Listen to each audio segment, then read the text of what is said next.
Hello everyone, welcome back to my channel. I hope ಎಲ್ಲರೂ ಚೆನ್ನಾಗಿದ್ದೀರಾ ಅಂತ ಅಂದ್ಕೊಳ್ತಾ ಇವತ್ತಿನ ಈ ವಿಡಿಯೋನ ಶುರು ಮಾಡ್ತಾ ಇದ್ದೀನಿ.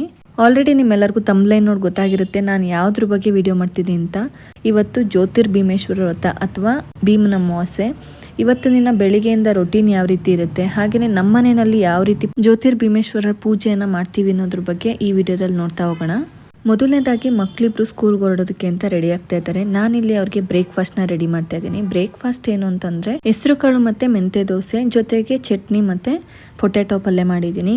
ಈ ಹೆಸರು ಕಾಳು ಮೆಂತೆ ದೋಸೆ ಸೇಮ್ ದೋಸೆ ಮಾಡೋ ಮೆಥಡಲ್ಲೇ ಮಾಡೋದು, ಆದರೆ ನಾವಿಲ್ಲಿ ಉದ್ದಿನ ಕಾಳು ಬದಲಿಗೆ ಮೆಂತೆ ಮತ್ತು ಹೆಸರು ಕಾಳನ್ನ ಯೂಸ್ ಮಾಡಬೇಕು. ಮೆಂತೆ ಮತ್ತು ಹೆಸರು ಕಾಳು ತುಂಬಾ ರಿಚ್ ಪ್ರೋಟೀನ್ ಇರುವಂತಹ ಕಾಳುಗಳಾಗಿರೋದ್ರಿಂದ ಮಕ್ಕಳುಗಳಿಗೆ ಹೆಲ್ತ್ಗೆಲ್ಲ ತುಂಬಾ ಒಳ್ಳೆಯದು. ಈಗ ಅವ್ರ ಲಂಚ್ ಬಾಕ್ಸ್ ಎಲ್ಲ ಪ್ಯಾಕ್ ಮಾಡಿ ಅದಾದಮೇಲೆ ಅವ್ರಿಗೆ ಸ್ನ್ಯಾಕ್ಸ್ಗೆ ಆ್ಯಪಲ್ನ ಕಟ್ ಮಾಡಿ ಹಾಕಿದ್ದೀನಿ. ಇದಿಷ್ಟು ಮಕ್ಕಳುಗಳಿಗೆ ಪ್ರತಿದಿನದ ರೊಟೀನ್ ಆಗಿರುತ್ತೆ ನಮ್ಮದು. ಬೆಳಿಗ್ಗೆ ಎದ್ದ ತಕ್ಷಣ ಅವ್ರಿಗೆ ಟಿಫನ್ ಮಾಡೋದು, ಅದಾದಮೇಲೆ ಅವ್ರಿಗೆ ರೆಡಿ ಮಾಡಿ ಅದಾದಮೇಲೆ ಅವ್ರ ಬ್ಯಾಗ್ಗಳೆಲ್ಲ ಪ್ಯಾಕ್ ಮಾಡಿ ನೆಕ್ಸ್ಟ್ ಅವರು ಸ್ಕೂಲ್ಗೆ ಹೊರಡ್ತಾರೆ. ಅದಾದಮೇಲೆ ನನ್ನ ಕೆಲಸಗಳು ಸ್ಟಾರ್ಟ್ ಆಗುತ್ತೆ.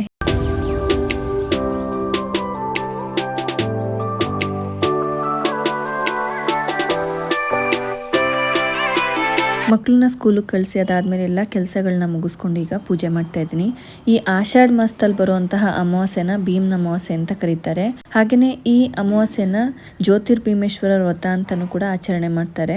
ಈ ಭೀಮನ ಅಮಾವಾಸ್ಯೆ ದಿನ ಮದುವೆ ಆಗಿರೋ ಹೆಣ್ಮಕ್ಳು ತಮ್ಮ ಗಂಡನ್ಗೆ ದೀರ್ಘಾಯುಷ್ಯ ಸಿಗ್ಲಿ ಅನ್ನೋದಕ್ಕೋಸ್ಕರ ಈ ಪೂಜೆನ ಅಥವಾ ವ್ರತವನ್ನ ಮಾಡಿದ್ರೆ, ಮದುವೆ ಆಗದೆ ಇರುವಂತಹ ಹೆಣ್ಮಕ್ಳು ಸದ್ಗುಣ ಸಂಪನ್ನ ಆಗಿರುವಂತಹ ಗಂಡ ಸಿಗ್ಲಿ ಅನ್ನೋದಕ್ಕೋಸ್ಕರ ಈ ವ್ರತನ ಆಚರಣೆ ಮಾಡ್ತಾರೆ. ಅದರಲ್ಲೂ ಈ ದಿನ ಶಿವ ಪಾರ್ವತಿನ ಪೂಜೆ ಮಾಡೋದ್ರಿಂದ ತುಂಬಾನೇ ವಿಶೇಷವಾಗಿರುವಂತಹ ಫಲವನ್ನು ಪಡ್ಕೋಬಹುದು ಅನ್ನುವಂಥ ನಂಬಿಕೆ ಇದೆ. ಬೆಳಿಗ್ಗೆ ಬ್ರೇಕ್ಫಾಸ್ಟ್ ಎಲ್ಲ ಮುಗಿಸ್ಕೊಂಡು ಈಗ ಮಧ್ಯಾಹ್ನದ ಅಡುಗೆಗೆ ಈಗ ಇತ್ಕಿದ ಅವರೆಕಾಳು ಸಾಂಬಾರು ಮಾಡೋಣ ಅಂತ ಅವರೆಕಾಳನ್ನ ರೆಡಿ ಮಾಡ್ಕೊತಾ ಇದ್ದೀನಿ. ಇದನ್ನು ಒಂದಿನ ಫುಲ್ ನೈಟಲ್ಲಿ ನೀರು ಹಾಕಿ ನೆನೆಸಿಟ್ಟು ಅದಾದಮೇಲೆ ಈ ರೀತಿ ಸಿಪ್ಪೆನ ತಗೋಬೇಕು. ಈ ಇತ್ಕಿದ ಅವರೆಕಾಳು ಸಾಂಬಾರನ್ನ 3-4 ರೀತಿ ವೆರೈಟಿಯಾಗಿ ಮಾಡ್ಬೋದು.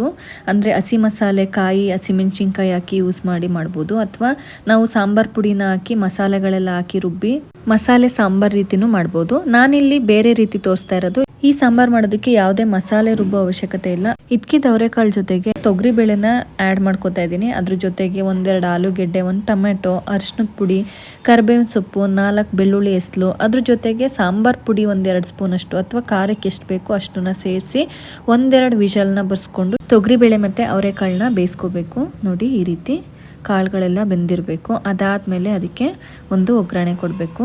ಒಗ್ಗರಣೆಗೆ ನಾನಿಲ್ಲಿ ಎಣ್ಣೆಗೆ ಸಾಸಿವೆ ಮತ್ತು ಒಣಮೆಣ್ಸಿನ್ಕಾಯಿ, ಈರುಳ್ಳಿ, ಕರಿಬೇವಿನ ಸೊಪ್ಪು ಇದಿಷ್ಟನ್ನು ಚೆನ್ನಾಗಿ ಫ್ರೈ ಮಾಡಿ ಅದಾದಮೇಲೆ ಸಾಂಬಾರಿಗೆ ಸೇರಿಸ್ಕೊತಾ ಇದ್ದೀನಿ. ಇದಕ್ಕೆ ನೀವು ಜೀರಿಗೆ ಮತ್ತು ಇಂಗು ಆ್ಯಡ್ ಮಾಡ್ಕೋಬೋದು. ನಾನಿಲ್ಲಿ ಅದನ್ನು ಹಾಕ್ತಾ ಇಲ್ಲ, ಹಾಕೋರು ಹಾಕ್ಬೋದು. ಅದಾದಮೇಲೆ ರುಚಿಗೆ ಎಷ್ಟು ಬೇಕೋ ಅಷ್ಟು ಉಪ್ಪನ್ನು ಸೇರಿಸಿ ಸಾಂಬಾರಿಗೆ ನಾವು ಒಗ್ಗರಣೆ ಮಾಡ್ತೀವಲ್ಲ ಅದನ್ನು ಇದಕ್ಕೆ ಸೇರಿಸಿದ್ರೆ ಬಿಸಿ ಬಿಸಿಯಾಗಿರುವಂತಹ ಇತ್ಕಿದ ಅವರೆಕಾಳು ಸಾಂಬಾರು ರೆಡಿ ಆಯಿತು.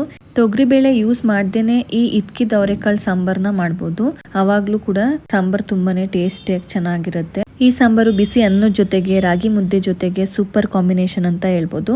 ಒಂದ್ಸಲ ಟ್ರೈ ಮಾಡಿ ನೋಡಿ, ತುಂಬಾನೇ ಸೂಪರ್ ಆಗಿರುತ್ತೆ. ಕೆಲಸಗಳನ್ನೆಲ್ಲ ಮುಗಿಸ್ಕೊಂಡು ಸಂಜೆ ಅಂದರೆ ಗೋಧೂಳಿ ಟೈಮ್ ಅಂತೀವಲ್ಲ, ಅಂದರೆ ಹಸುಗಳೆಲ್ಲ ಮನೆಗೆ ಬರೋ ಟೈಮ್ 5:30 ಇಂದ 6:30 ಟೈಮಲ್ಲಿ ನಾನು ಅಮಾವಾಸ್ಯೆ ಪೂಜೆ ಮಾಡೋದಕ್ಕೆ ಅಂತ ಈ ರೀತಿ ರೆಡಿ ಆಗಿದ್ದೀನಿ. ಈ ಭೀಮನ ಅಮಾವಾಸ್ಯೆ ದಿನ ಏನಾದರೂ ವ್ರತ ಮಾಡ್ತೀವಿ ಅಂತಂದರೆ ಅದಕ್ಕೆ ಅದರದೇ ಆದಂತಹ ರೀತಿ ನೀತಿಗಳಿರುತ್ತೆ. ಅಂದರೆ ಶಿವ ಪಾರ್ವತಿ ಫೋಟೋ ಇಟ್ಟು ಅದ್ರ ಮುಂದೆ ಒಂದು ದೊಡ್ಡ ತಟ್ಟೆಯಲ್ಲಿ ಅಕ್ಕಿಯನ್ನು ತುಂಬಿಸಿ 2 ಜೋಡಿ ದೀಪನ ಇಟ್ಟು ಅದಾದಮೇಲೆ ಒಂದು ಸಂಕಲ್ಪ ಮಾಡಿಕೊಂಡು ಪೂಜೆನ ಮಾಡಬೇಕು ಶಿವ ಪಾರ್ವತಿಗೆ.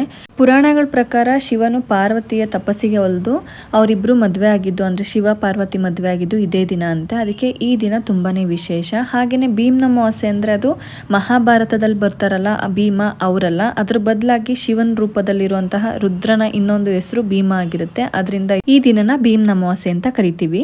ದೇವ್ರ ಪೂಜೆ ಮಾಡಿದ್ಮೇಲೆ ಈಗ ಪಾದ ಪೂಜೆಗೆ ಏನೇನು ಬೇಕು ಅದೆಲ್ಲಾನು ರೆಡಿ ಮಾಡ್ಕೊಂಡಿದ್ದೀನಿ. ಗೌರಿ ದಾರ ಯಾವ ರೀತಿ ರೆಡಿ ಮಾಡೋದು ಅಂದರೆ 5 ಎಳೆ ಅರ್ಶಿಣದ ದಾರಕ್ಕೆ 9 ಗಂಟೆ ಹಾಕಿ ಮಧ್ಯದಲ್ಲಿ ಹೂ ಇಟ್ಟು ಅದನ್ನು ದೇವ್ರ ಮುಂದೆ ಇಟ್ಟು ಪೂಜೆ ಮಾಡಿ ಅದಾದಮೇಲೆ ಪೂಜೆಗೆ ತಗೋಬೇಕು. ನಾನಿಲ್ಲಿ ಎಲ್ಲ ರೆಡಿ ಮಾಡ್ಕೊಂಡಿದ್ದೀನಿ. ದೊರೆಯವರು ರೆಡಿಯಾಗಿದ್ದಾರೆ ಪೂಜೆಗೆ. ಗ್ರೀಷ್ಮ ಹೋಮ್ವರ್ಕ್ ಮಾಡ್ತವಳೆ, ಇಲ್ಲಿ ಅನ್ವಿಕ್ ಇಲ್ಲೇ ಆಟ ಆಡ್ತಿದ್ದಾನೆ. ಈಗ ನಾನು ಪೂಜೆ ಸ್ಟಾರ್ಟ್ ಮಾಡ್ತಾ ಇದ್ದೀನಿ.